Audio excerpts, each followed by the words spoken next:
Hello to everyone. My name is Dickens ABONG'O. I'm here to present to you about scanning electron microscopy in forensic science. Welcome.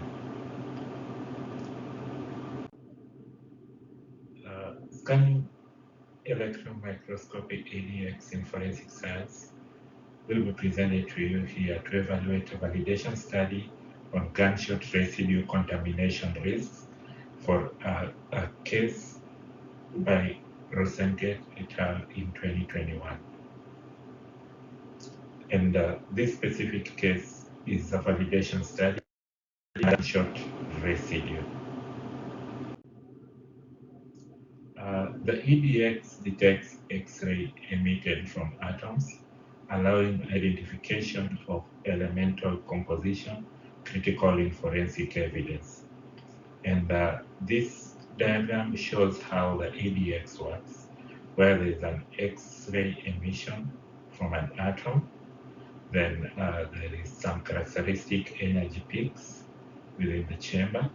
Then this identifies the elements in the form of the chemical composition. Let's see between microscopic versus the elemental analysis. Scanning electron microscope provides morphology, while that confirms chemical identity, making the method highly reliable for forensic analysis. Because the scanning electron microscopy will give us the shape, the size, and the texture, and whereas the ADX will give us the elemental composition. And now these combined will confirm the gunshot residue composition. How does scanning electron microscope work? The scanning electron microscope uses an electron beam interacting with the sample to produce a signal that reveals morphology and structure at high resolution.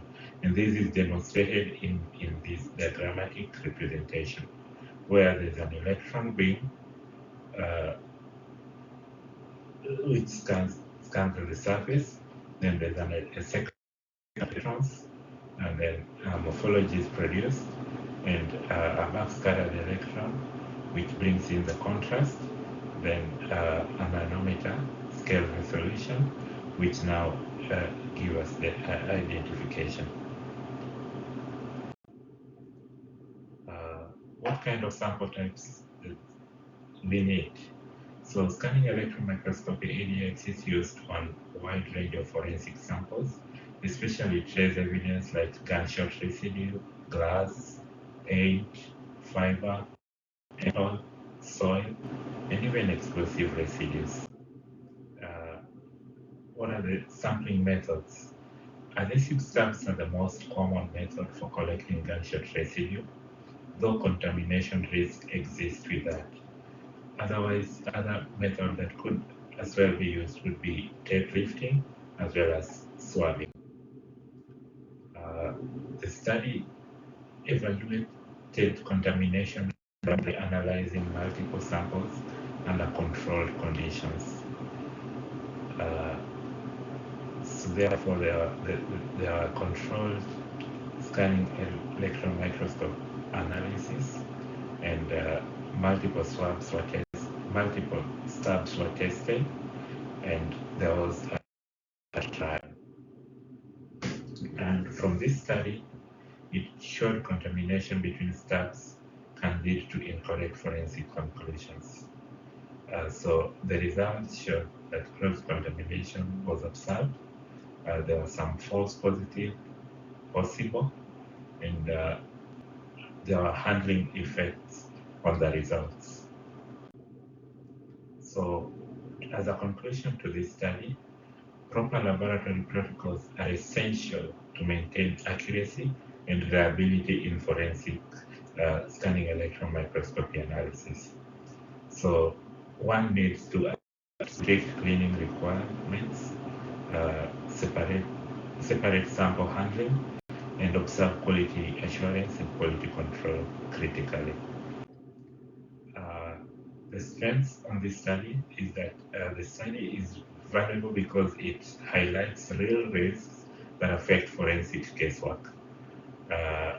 It also important because it was a control design and it addressed the quality assurance issues. A limitation of this study gives point for improvement because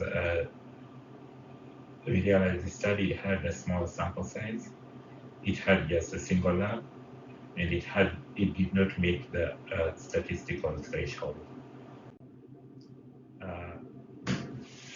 Future studies could focus on reproducibility and defining contamination limits, and this gives rooms for improvement by providing multiple lab validation, working with the larger data sets, and meet the quantitative threshold.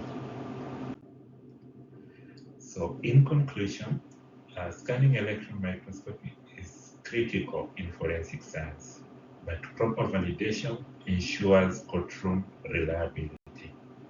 So this is the major conclusion to this study. Among my references were the author of the study, that is Rosengate in 2021, Hussein et al. In 2030, and Mohammed Abdullah in 2018. Thank you so much.